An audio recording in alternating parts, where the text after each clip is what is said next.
Taking a life is about as serious as it gets. You don't do it lightly.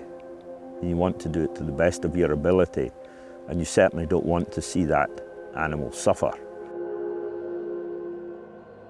We've always hunted deer. I think we manage them more now because we are the natural predator. We don't have any large predators left in our landscape and haven't for hundreds of years. If we weren't to manage deer, their numbers can go exponentially. The problem is if there's too many deer, or if those individuals aren't moving, so they're in the same place all the time, then we have an unnatural system.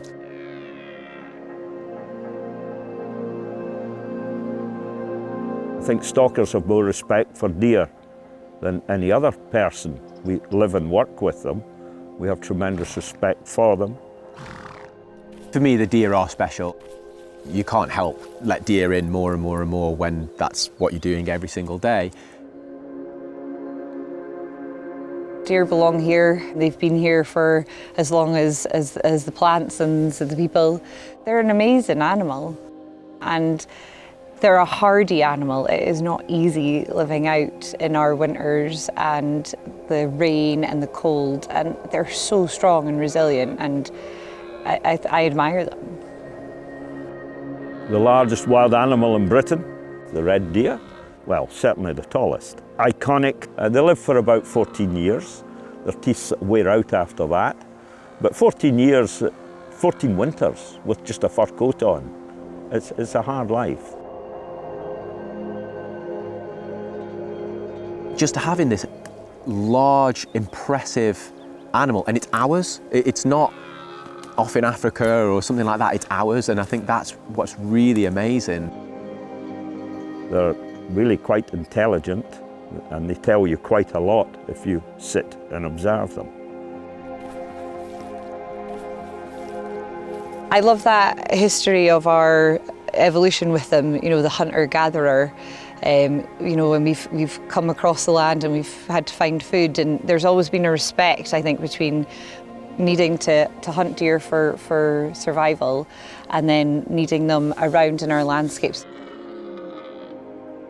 Deer are some of the most important ecosystem engineers we have, because everything you can see will be shaped by deer. They'll shape certain trees, they'll open certain glades out, they'll move seeds around, so they have a real impact on that habitat. They like to graze on trees and shrubs and plants, sweet grasses.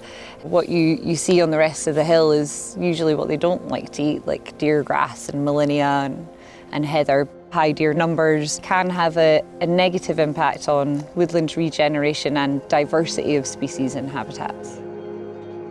There's no greater joy for me when a deer appears somewhere near my garden. You know, they are iconic. I don't think anyone wants to get rid of them in entirety. We need the ecosystem that supports the trees, supports the deer.